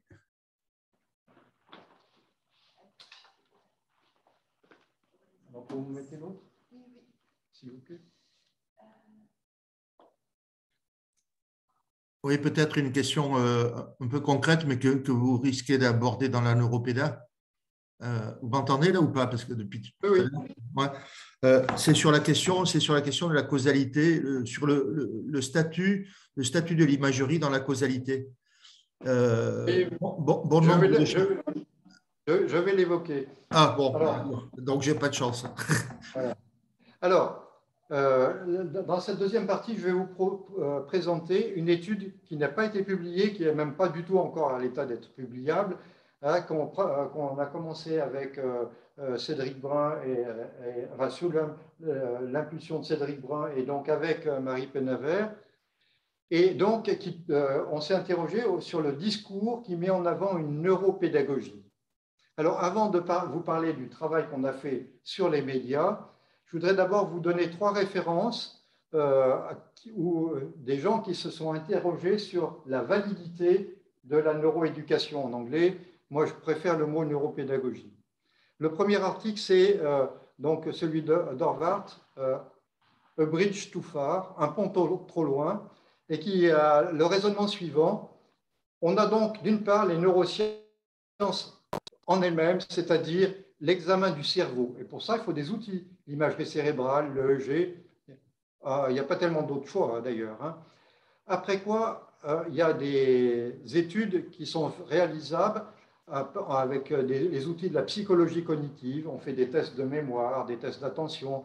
On se pose des questions sur comment marche la mémoire à court terme, à long terme, etc. Après quoi, on peut s'approcher de la pédagogie expérimentale. Par exemple, prendre 2 classes. Avec une classe, on fait telle nouvelle méthode. Je ne sais pas, moi, on introduit par exemple la méditation le matin en rentrant dans l'école, dans la classe, ou bien, je ne sais pas. Pédagogie expérimentale à petite échelle, même à l'échelle du laboratoire. Et puis, enfin, l'évaluation d'une pédagogie pratique où on a introduit la méthode proposée par la pédagogie expérimentale. Eh bien, ce que défend de Horvath enfin bon, ces 2 Anglais, là, dans Frontières et une psychologie, c'est qu'on ne peut pas faire un pont trop loin. On ne peut pas aller de neurosciences directement à pédagogie expérimentale. Ce n'est pas possible. Il y a, pour les domaines adjacents, il peut y avoir un travail ensemble. Par exemple, on peut faire sur la même personne des tests de mémoire et puis de l'EEG en même temps. Hein, mais la pédagogie expérimentale, ce n'est pas possible de faire ça en même temps, avec l'imagerie cérébrale, ou etc. Donc, clairement, selon eux, la neuropédagogie, c'est pas valide. Pour l'autre article, celui du milieu, Bowers, lui, il va encore plus loin. Il regarde tout ce qui a été écrit sous la rubrique neuroéducation et il dit constatons que tous ceux qui prétendent avoir fait de la neuroéducation, ils n'ont rien apporté à la pédagogie. Et le 3e article se veut beaucoup plus enthousiasmant vis-à-vis des neurosciences et de l'éducation, vu que c'est publié dans Trends in Neurosciences et l'éducation. Hein, et donc, ils essayent de faire la part des critiques des précédents. Mais enfin, au total, ils disent quand même que de toute façon, les neurosciences ne peuvent tenir debout dans le contexte de l'éducation qu'en association interdisciplinaire, avec aussi la psychologie cognitive, etc. Autrement dit, pour nous, ce qui va nous intéresser dans le discours, et c'est ce qu'on va voir maintenant dans l'étude des médias, hein, c'est dans le discours, est-ce qu'on ne confond pas neurosciences et psychologie cognitive? Parce qu'on peut accepter que la psychologie cognitive éclaire la pédagogie, mais on ne peut pas accepter un discours qui raconte que les neurosciences éclairent la pédagogie. Ça ne tient pas debout. Donc, voici ce qu'on a fait. Hein. Ce qu'on a fait, c'est d'abord dans le contexte d'un cadre théorique qui est la médialisation, qui dit comme ça que entre les sciences et les décisions politiques, il y a un passage quasiment obligé qui est les médias. Et les politiques s'en remettent aux médias pour des tas de choses. Par exemple, ils peuvent savoir, grâce aux médias, qu'il y a un nouveau problème qui émerge qu'ils n'avaient pas vu. Ce serait le point Issue Monitoring by the Media. Mais ce qui nous intéresse ici, c'est le point 3. Les médias servent aux politiques à voir quel discours passe dans les médias et quel discours est donc bien reçu par tel type de médias parce que ça va plaire à mes électeurs. Et du coup, dans cette partie-là, forcément, le test chez les médias d'une résonance de notre discours de politique, c'est forcément orienté politiquement. Donc, on va voir si, dans le discours des neurosciences appliquées à l'éducation, il y a oui ou non un déséquilibre politique. Alors, voici comment on a fait. On a regardé dans la presse papier les organes de presse les plus connus, ceux qui ont le plus de lecteurs, et qui sont, la plupart sont tous accessibles via Europresse. Pour la presse conservatrice, c'était aujourd'hui en France les Échos, l'Express, le Figaro, le Point. La presse centriste, La Croix et Le Monde. La presse social-démocrate, Libération et l'Observateur. Et enfin, la presse communiste, l'Humanité.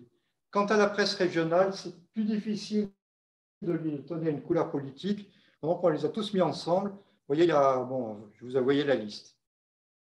Donc, avec Europresse, on a cherché dans tous ces organes de presse les articles qui ont le nom du ministre, par exemple Jean-Michel Blanquer, et le terme neuro ou cerveau. Et on a cherché les articles qui ont été publiés pendant le ministère de ce ministre-là. Par exemple, pour Jean-Michel Blanquer, ça commence le jour de son entrée en fonction, le 17 mai 2017. Mais par contre, on a arrêté plus tôt, le 20 février 2020, parce que là, c'est le Covid, et là, c'est plus du tout la même chose. Hein. Donc, voilà comment on a fait. Et les articles, ensuite, on a lu tous ces articles. On avait quand même 900. On a éliminé tous ceux qui parlent, par exemple, du cerveau, du genre lavage de cerveau, etc. Les expressions qui n'ont rien à voir avec l'éducation. On a regardé que les articles où le terme neuro ou cerveau est vraiment à l'intérieur d'articles qui, au moins dans une partie de l'article, parlent d'éducation. Alors, les ministres d'abord. Hein, on commence à Jacques Lang, on termine à Jean-Michel Blanquer. On regarde donc leur nombre d'articles total avec juste leur nom, le nombre d'articles parmi ce total où il y a l'euro. Et pour la plupart des ministres, c'est vraiment pas grand-chose. Hein. On ne dépasse pas 10, enfin 11 avec Najat Vallaud-Belkacem, mais enfin bon. Par contre, 2 ministres ressortent. Gilles de Robien, c'est très net si on divise le nombre d'articles neuro par le nombre de total, et encore plus, et de loin, Jean-Michel Blanquer. Alors, ces 2 ministres qui sont quand même plutôt de droite, en tout cas, aucun ministre de gauche ne ressort. Mais il y a des ministres de droite qui ne ressortent pas, comme Darcos ou Châtel. Pourquoi? Je ne sais pas. Et ensuite, on a regardé si, d'abord, quels étaient les thèmes abordés par ces articles. Par exemple, pour les 31 articles de Gilles de Robien, sur les 31, 30, c'est la question de la lecture.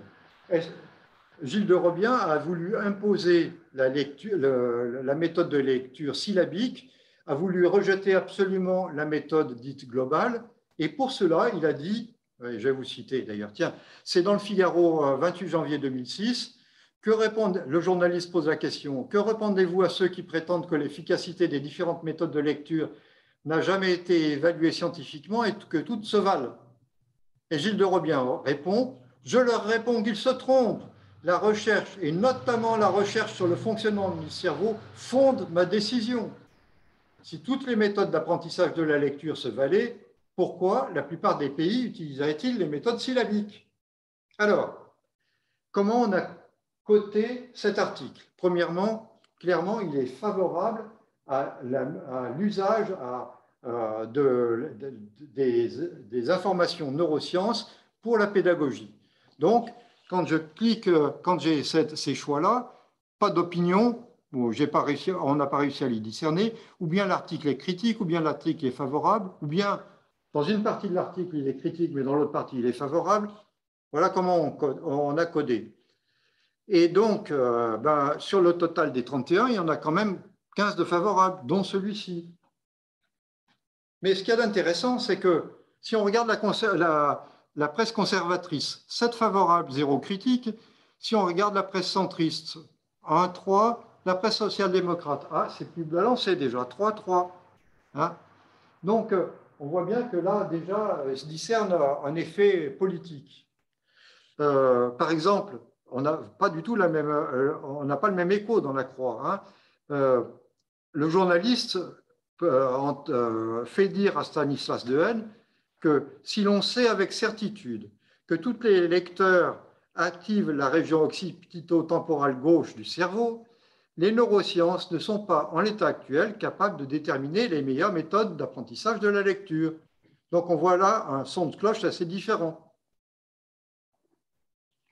Et puis donc, comme critère, j'ai regardé quels étaient les thèmes, quelle était la tendance pour les opinions, et aussi s'il y avait confusion entre neurosciences, proprement dites, et autres approches d'évaluation des méthodes. C'est exactement ça que fait Gilles de Rovien. Il fait une confusion. Il dit, je me fonde sur le fonctionnement du cerveau, et qu'est-ce qu'il donne comme exemple? C'est que dans les autres pays, on utilise la méthode syllabique. Alors, cet argument, il est recevable éventuellement s'il est vrai. S'il est vrai qu'effectivement, dans tous les autres pays similaires, ils n'utilisent jamais la méthode globale, ça a une certaine valeur scientifique, mais ça n'est pas des neurosciences, et de loin. Donc on voit bien que dans son argumentation, il fait une confusion entre neurosciences et le reste. C'est comme ça, donc on a coté ça. Alors maintenant, le problème, c'est qu'avec de Rovien, on n'avait que 31 articles. Mais avec Blanquer, ça va beaucoup mieux. Avec les 277 articles, on a de quoi faire.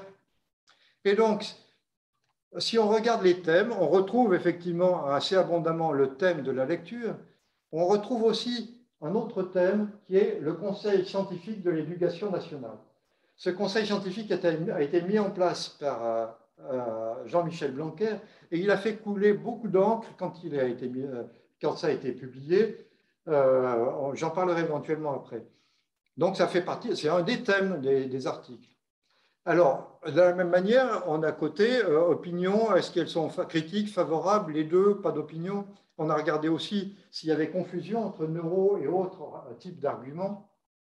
Et du coup, ça devient vraiment intéressant. Si on regarde, par exemple, critique versus favorable, la presse conservatrice, 4,83, la presse centriste, c'est déjà un peu mieux balancé, 13,21, la presse social-démocrate, nettement balancée, et l'humanité, et très curieusement, alors là, c'est 13,1, complètement opposé.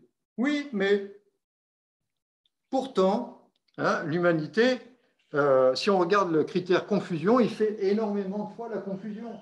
Il rejette complètement l'intérêt des neurosciences avec des arguments qui ne sont pas vraiment une critique de ce que peut apporter ou non les neurosciences à la pédagogie. C'est une critique, comment dire, je dirais, de principe, mais pas basée sur on pourrait dire une philosophie humaniste, mais ce n'est pas une critique fondée sur qu'est-ce que dit ou ne dit pas les neurosciences. Alors, de la même manière, par contre, la presse conservatrice, si elle est si favorable, c'est que bien évidemment, elle entretient la confusion entre neurosciences et psychologie cognitive. Donc, très clairement, les deux variables,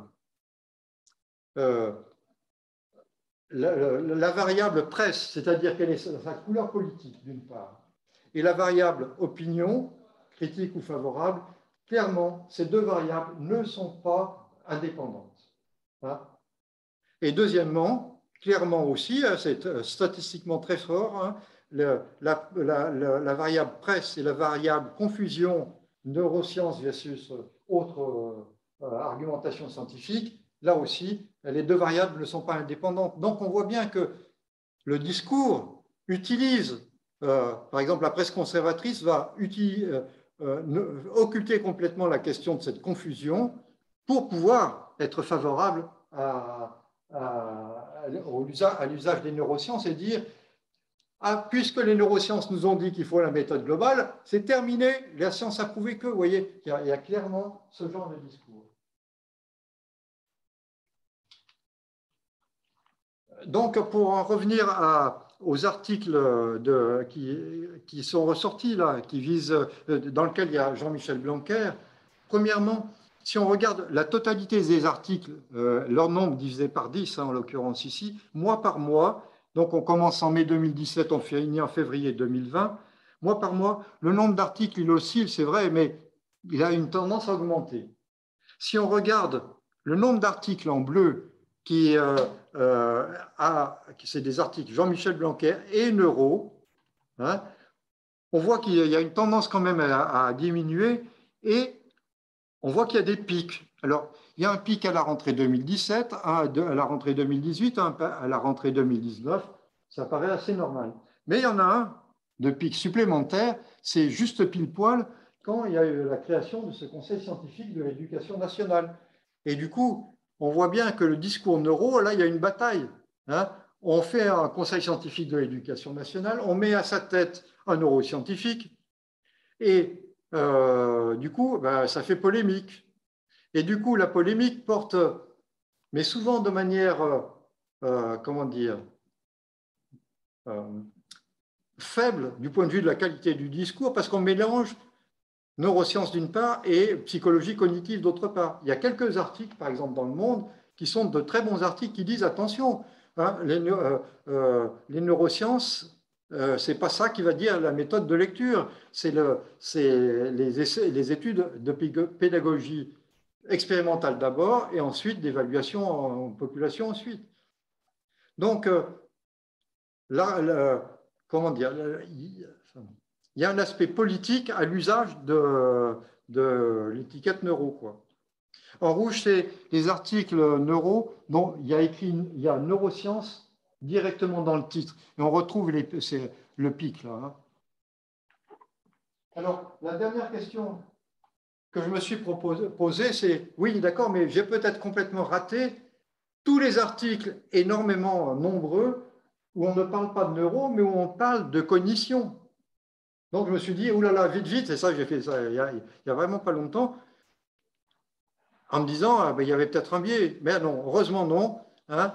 277 articles de Jean-Michel Blanquer avec neuro ou cerveau, et seulement 28 avec cognition, cognitive, hein, ça peut être cognition, cognitive.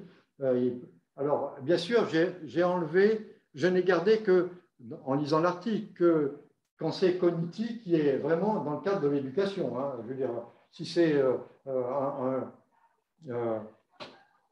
du genre capacité cognitive en vrac, sans usage dans la pédagogie, je ne l'ai pas gardé. En pratique, il faut qu'il y ait sciences cognitives, psychologie cognitive, enfin, en général, c'est un ensemble de mots comme ça. Et donc, eh ben, ils apparaissent en fait principalement en début. Et puis après, ils ont tendance à disparaître. Enfin, grosso modo, ça suit la même tendance temporelle. Hein. Autrement dit, l'usage neuro vient complètement masquer quelque chose qui serait pourtant beaucoup plus adéquat, à savoir mettre en avant la psychologie cognitive et la psychologie expérimentale. Voilà. Écoutez, après, ah oui, non, et là, j'avais la courbe pour les articles neurofavorables, mais ça ne change pas grand-chose, donc ça n'a pas grand intérêt. Voilà. Donc,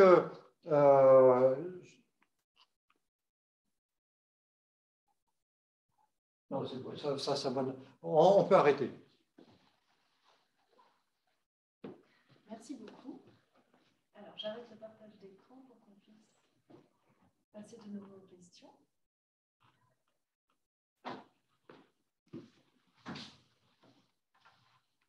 Voilà, donc c'est une étude préliminaire, mais je voulais vous la montrer pour vous donner une idée de comment on travaille.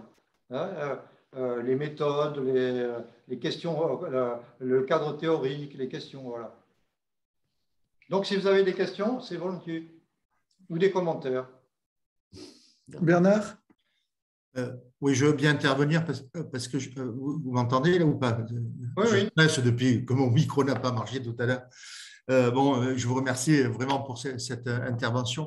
Alors, ça me rajeunit parce que l'intervention que vous avez faite est dans, je dirais, dans la même veine ou dans le même état d'esprit, dans la même culture, dans la même visée, je dirais, rapport science-société, rapport science-pédagogie.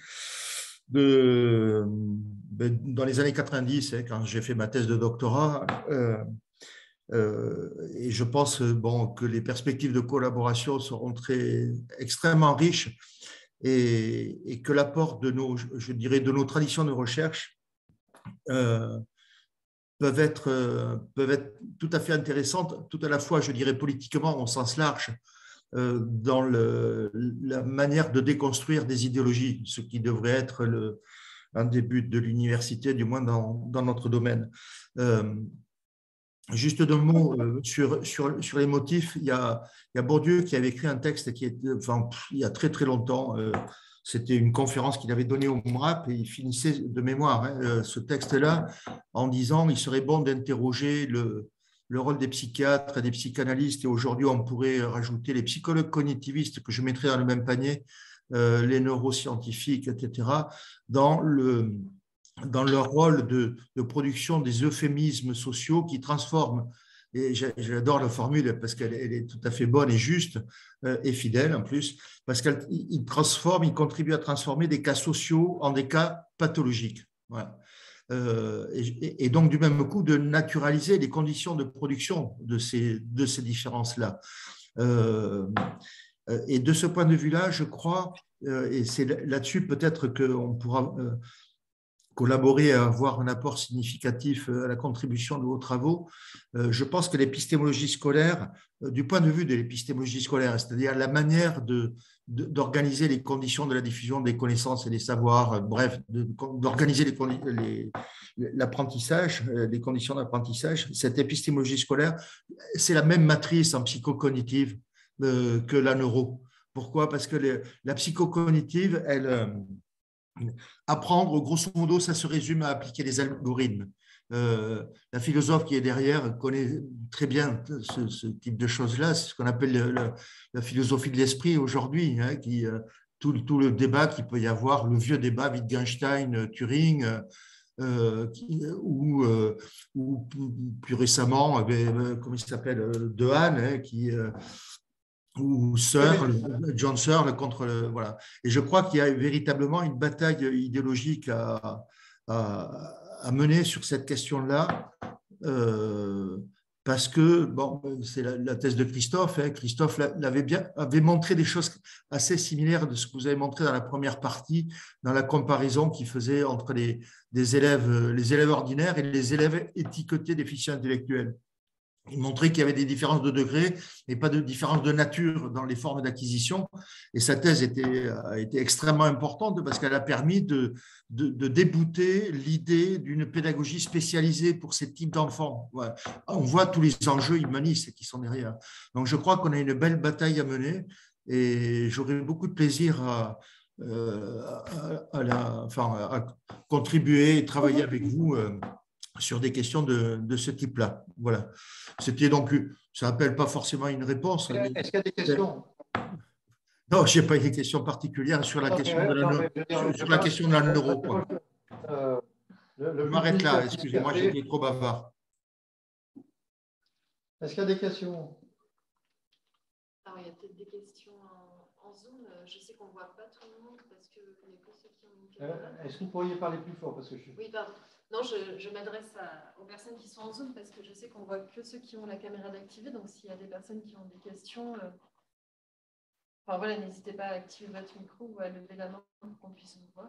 Parce que là, on ne voit pas grand monde. Bon, en attendant que vous réfléchissiez à d'autres questions, je peux vous répondre un peu, Monsieur Sarrazy.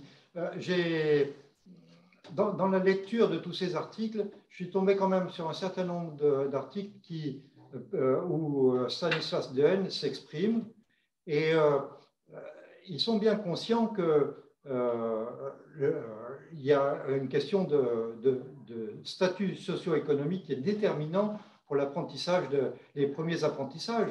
Et très clairement, ils essayent de réfléchir à qu'est-ce qu'on peut faire pour qu'effectivement on fasse une pédagogie la plus adaptée possible, renforcée éventuellement pour les enfants qui viennent de milieux défavorisés. Donc, je ne crois pas qu'ils ignorent ça.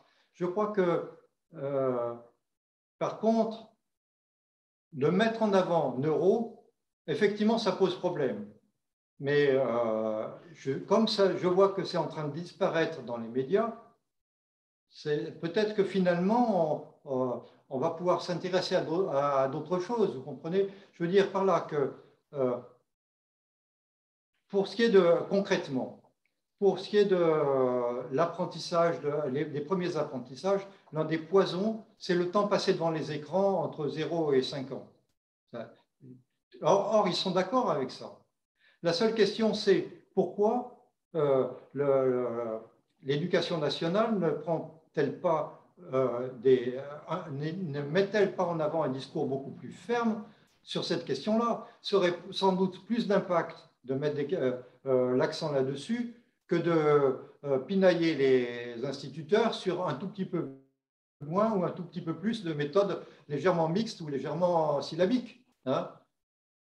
Vous voyez,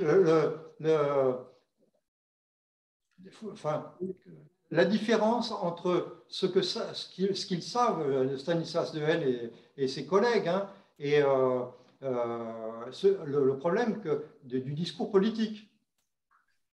Oui, enfin, là, je réagis juste un tout petit peu parce que Dehaene connaît de la neuro, mais il ne connaît rien en péda. Je veux dire, la question des méthodes, ça fait 40 ans ou 50 ans qu'on sait que c'est un faux débat, c'est un faux problème. Ouais, j'allais dire la même chose. Il ne connaît rien sur les pédas et en plus, moi, je crois qu'on reste prisonnier et ça, il y a des raisons historiques du point de vue de l'épistémologie. On reste prisonnier d'une conception de l'apprentissage comme acquisition et notamment comme acquisition individuelle. Nous, on travaille dans le laboratoire sur des hypothèses anthropologiques sur l'apprentissage qui remettent en jeu la question du milieu d'apprentissage, la question des communautés dans lesquelles se fondent ces apprentissages. Et donc, on est quand même sur un paradigme, même si j'aime pas ce mot, mais sur un paradigme de l'apprentissage que des gens comme les ministres ne savent pas sortir de ça, de l'apprentissage comme acquisition individuelle, alors qu'on pourrait avoir d'autres hypothèses plus anthropologiques. Et voilà. Et puis, il y a des travaux, hein, notamment des travaux nord-américains sur lesquels on se base, qui fondent ces autres hypothèses, mais qui sont beaucoup moins connues.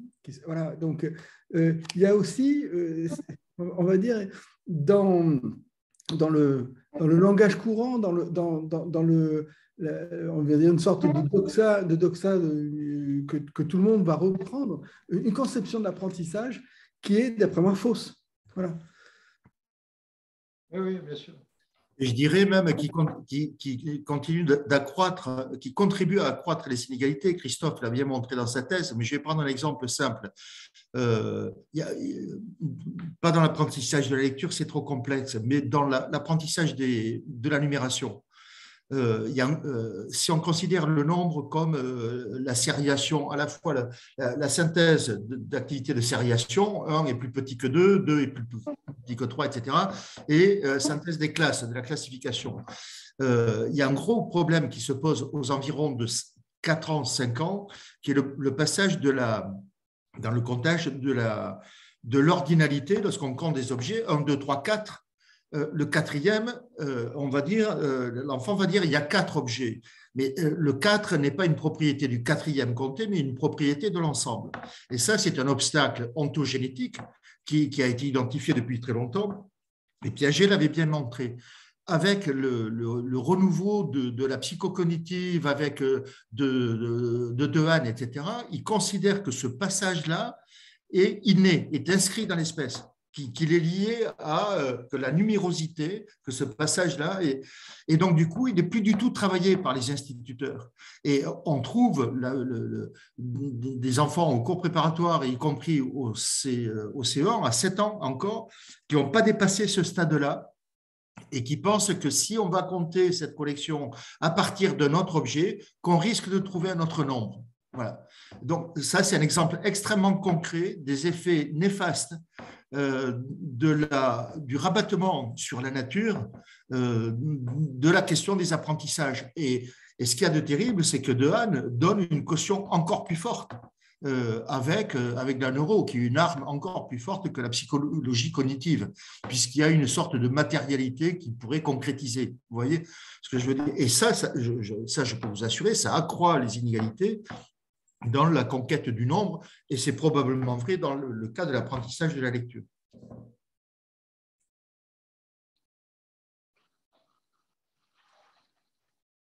Est-ce qu'il y a d'autres questions? Moi, j'avais une question sur ce que vous disiez tout à l'heure, Marie. Est-ce que vous pourriez expliciter la différence entre naturalisation et neuroessentialisation? Oui, alors c'est un débat assez dense en philosophie, à la fois de philosophie de l'esprit, vous en parliez, en épistémologie, en épistémologie des sciences, philosophie des sciences, pardon.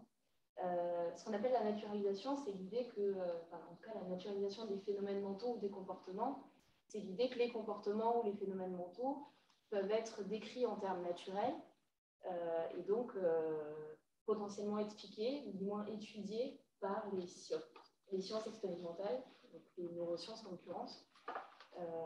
En gros, François, contredisez-moi si je me trompe, oui. Mais tous les neuroscientifiques sont naturalistes par définition, et même réductionnistes. En fait, c'est dans l'échelle, disons, dans la pyramide des plus réductionnistes, des plus naturalistes ou plus réductionnistes, la thèse réductionniste, c'est-à-dire l'idée que les phénomènes mentaux peuvent être entièrement réduits et donc expliqués uniquement par des mécanismes neurobiologiques, c'est une thèse beaucoup plus forte que la naturalisation, qui considère juste que les phénomènes mentaux, oui, peuvent être étudiés par les sciences expérimentales. Et donc, du côté du réductionnisme, on a une thèse encore plus forte, qui est celle du neuroessentialisme, là, qui considère que tous les individus sont d'essence cérébrale, dans le sens où leur identité personnelle et toutes les caractéristiques psychologiques qui caractérisent leur identité sont de nature neurobiologique. D'accord. Donc c'est des débats qui ont cours finalement entre neuroscientifiques. Oui, parce que la grande question, c'est de savoir si les neuroscientifiques adhèrent ou non à la position neuroessentialiste. Est-ce que quand on étudie la prise de décision sur un modèle animal, ou même un être humain, est-ce qu'on considère par définition que l'individu se réduit à son cerveau et qu'il est d'essence cérébrale, et donc tout ce que l'on peut dire sur les comportements, ça sera forcément fourni par des données neurobiologiques. C'est une vraie question philosophique. Merci.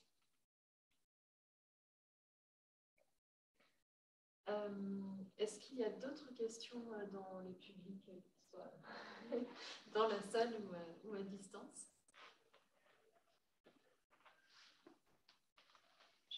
Non. Qui est présent.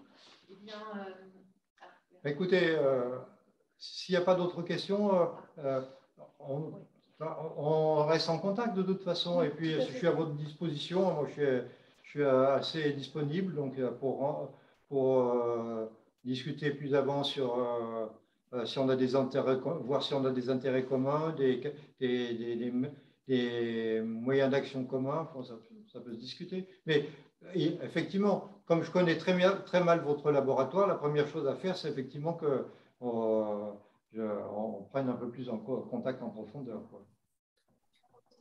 Merci en tout cas, Monsieur Gagnon, voilà, pour votre belle conférence, voilà, extrêmement riche et prometteuse de collaboration future, j'espère. Merci beaucoup. Merci. Bon, merci bonsoir à tout le monde alors. Merci. Merci. Au revoir. Au revoir.